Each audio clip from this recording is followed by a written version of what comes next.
Hello, listeners. My name is Yatish, and today I'm going to tell you about the United Nations, that is UN. So, the first of all, we will see the origin of UN.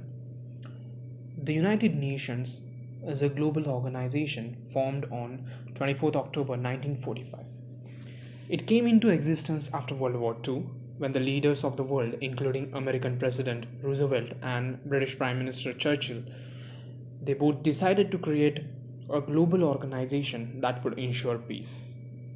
Prior to the UN, there was an organization called the League of Nations.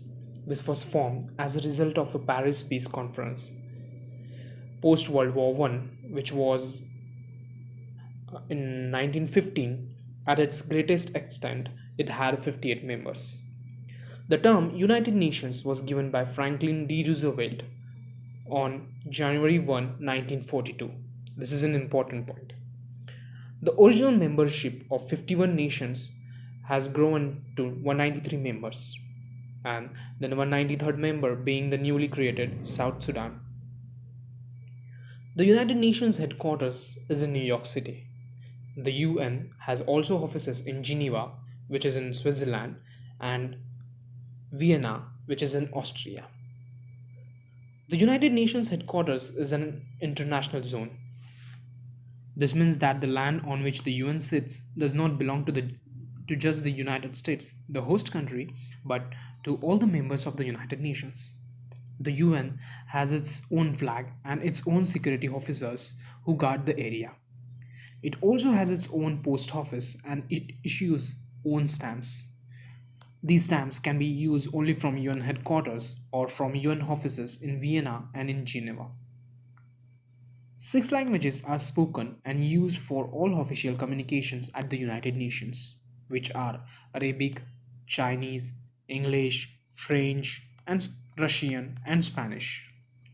So, at a glance, um, in summer and fall 1944, leaders of the China, United States, and the United Kingdom met at Dumbarton Oaks, Washington, D.C., and agreed on the purposes and principles of the future United Nations. On 11th February 1945, the President Roosevelt, Prime Minister Churchill, and the Premier Joseph Stalin, after their meeting in Yalta in the Soviet Union, pledged to establish the United Nations. They also agreed on voting system to be used in the Security Council. On 26th June 1945, representatives of 50 countries anonymously adopted the Charter of the United Nations at a conference in San Francisco. On 24th October 1945, after a majority of countries, including the five permanent members of the Security Council, that is, France, USA, UK, USSR, and China, had signed the UN Charter and officially recognizes it, the United Nations came into being. That is why 24th October is observed as the United Nations Day. Another important point is UN budget. The 193 members of the United Nations are the banker to UN activities. It has no other source of income. There are two types of budgets at the UN. First one, the regular budget, which includes the core functions at its headquarters in New York and field offices around the world. Second one is the peacekeeping budget, which pays for various operations, often in hotspots around the world. Payments to the UN for both budgets are compulsory.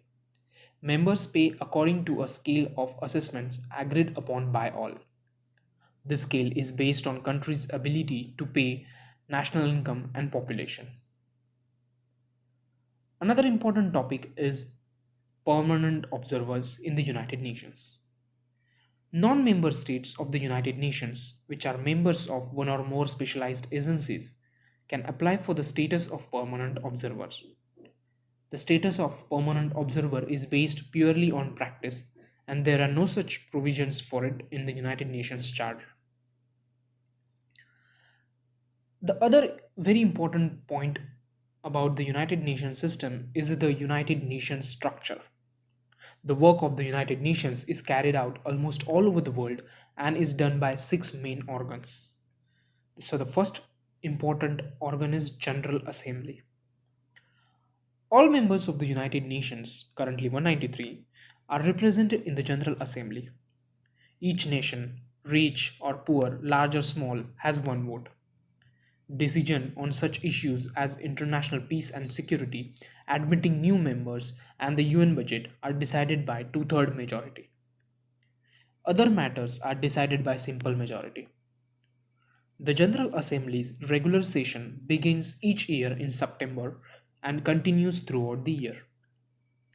General Assembly has some functions.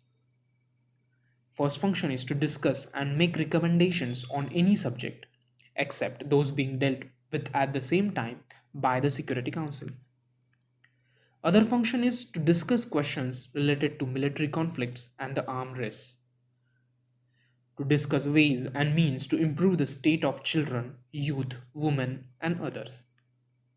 Other function is to discuss the issues of sustainable development and human rights.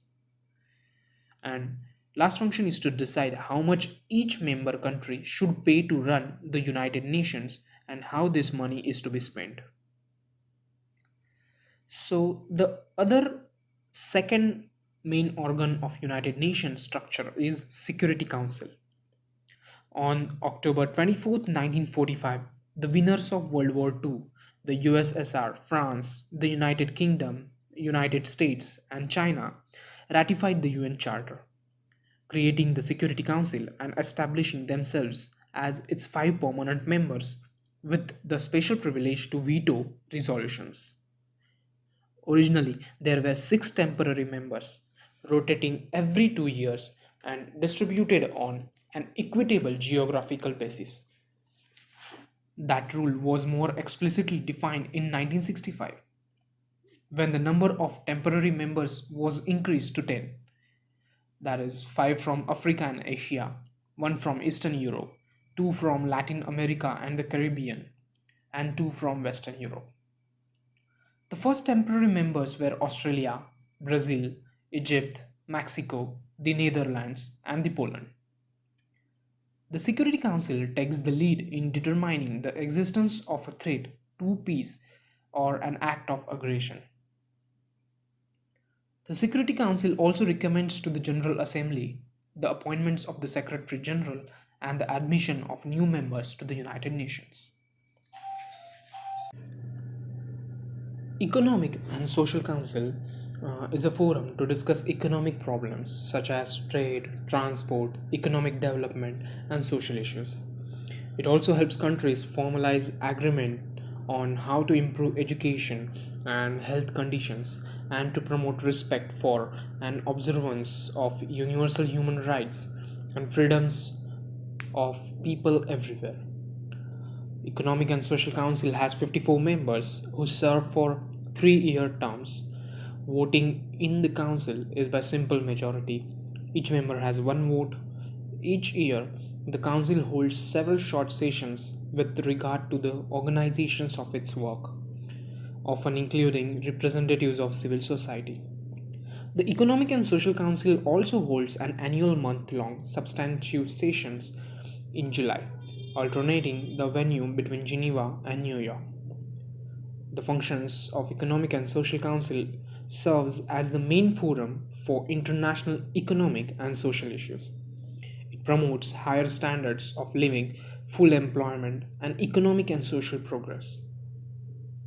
It advances solutions to international economic, social, and health related problems, as well as international cultural and educational cooperation. There are some subsidiary bodies in Economic and Social Council. It has many commissions to administer the wide range of issues that fall within its purview.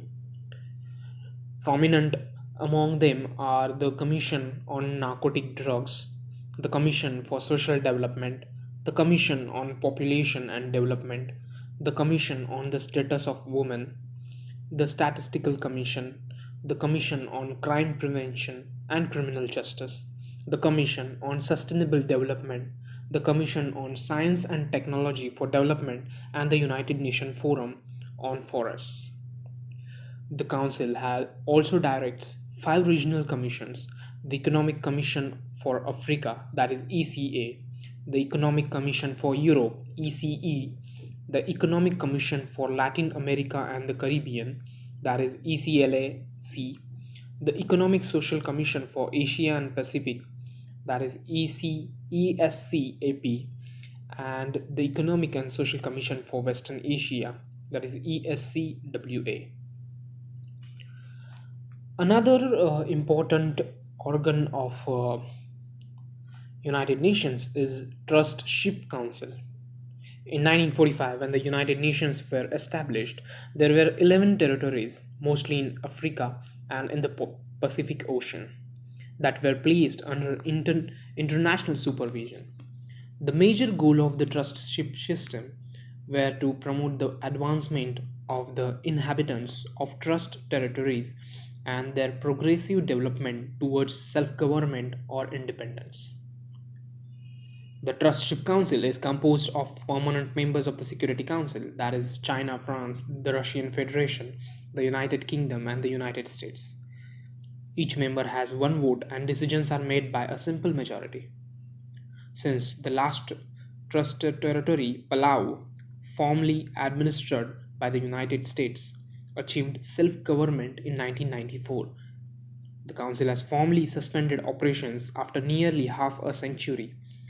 It will meet only if the need arises. The fifth important member, or you can say structure, of United Nations is International Court of Justice. ICJ is the principal judicial organ of the United Nations. It works according to the statute, which is based upon the statute of the Permanent Court of International Justice and forms integral part of the Charter. All members of the United Nations are ipso facto members of the court. It has some composition. The statute of the court lays down that the court shall consist of 15 judges elected regardless of their nationality from among persons of high moral characters who possesses the qualifications required in their respective countries of appointment to the higher judicial offices or are juries consults of recognized competence in international law. Uh, Although the judges are to be elected regardless of their nationality under the Article 3 of statute, no two of them can be nationals of the same state. The International Court of Justice rules on disputes between governments. However, it does not prosecute individuals. The International Criminals Tribunals for the former Yugoslavia and Rwanda do try individuals accused of having committed crimes against humanity, but only in those specified countries. And the last member, or say last structure or last organ of United Nations, is the Secretariat. The Secretariat, headed by the Secretary General, consists of an international staff working at the United Nations headquarters in New York and all over the world. It carries out the day-to-day work of the organization. Its duties are as varied as the problems dealt with by the United Nations. These range from administering peacekeeping operations to mediating international disputes or surveying social and economic trends and problems. The Secretariat is responsible for servicing the other organs of the United Nations and administrating the programs and policies laid down by them. The Secretary General is appointed for a period of 5 years by the General Assembly on the recommendation of the Security Council. There have been 8 Secretaries Generals since the UN was created. The appointment of the Secretary General follows a regional rotation. The UN Charter describes the Secretary General as the Chief Administrative Officer of the organization, who shall act in the capacity and perform functions as are entrusted to him or her by the General Assembly, Security Council, Economic and Social Council, and other United Nations organ. The Charter also empowers the Secretary General to bring to the attention of the Security Council any matter that threatens international peace and security. All these organs are based at UN headquarters in New York, except for the International Court of Justice, which is located at The Hague, Netherlands also.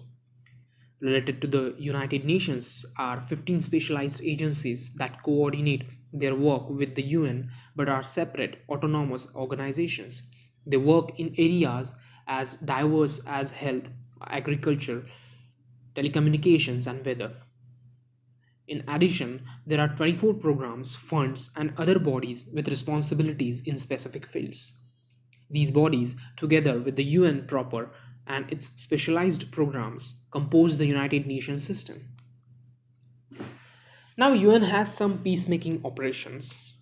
The United Nations serves as a global forum where countries can raise and discuss the most difficult issues, including problems of war and peace. When government leaders talk to each other face to face, a dialogue is established. This can result in agreement on how to peacefully settle disputes. When many countries speak with one voice or by consensus, it creates a global pressure on all. The Secretary General, either directly or through a representative, may also advance a dialogue between and among nations. Peacekeeping operations are established by the Security Council and directed by the Secretary General, often through a special representative. When a threat to peace is brought before the Council, it usually first asks the parties to reach agreement by peaceful means. It fighting it fighting breaks out or persists, the Council tries to secure a ceasefire. It may then send peacekeeping mission to troubled areas to restore peace or call for economic sanctions and embargoes. Now, UN has some Millennium Development Goals. At the Millennium Summit in 2000, the member states of the United Nations agreed on 8 goals, the Millennium Development Goals, that call for nation action and international cooperation to provide access to food, education, healthcare, and economic opportunities for children, women, and men everywhere. In 2005, where leaders gathered at UN headquarters in New York for the General Assembly high level summit and spoke about the progress that they had made nationally in achieving the Millennium Development Goals. United Nations member states have vowed to work together to reduce poverty and eliminate hunger in developing countries and to achieve the targets set out in the MDGs by 2015. United Nations Millennium Development Goals report, taking stock of global partnership for development year 2015. Their first goal was eradicate extreme poverty and hunger. That means by 2015, reduce by half the proportion of people living on less than $1 a day. By 2015, reduce by half of the proportion of people who suffer from hunger. Their second goal was to achieve universal primary education. By 2015, ensure a full course of primary schooling for all boys and girls. Third goal was to promote gender equality and empower women. Fourth goal was reduce child mortality. Fifth goal was to improve maternal health. Sixth goal was to combat HIV or AIDS, malaria, and other diseases. Seventh goal was to ensure environmental sustainability. And the last, eighth goal, was to develop a global partnership for development. So, this is all about the United Nations, an international organization. Thank you for listening. Peace out.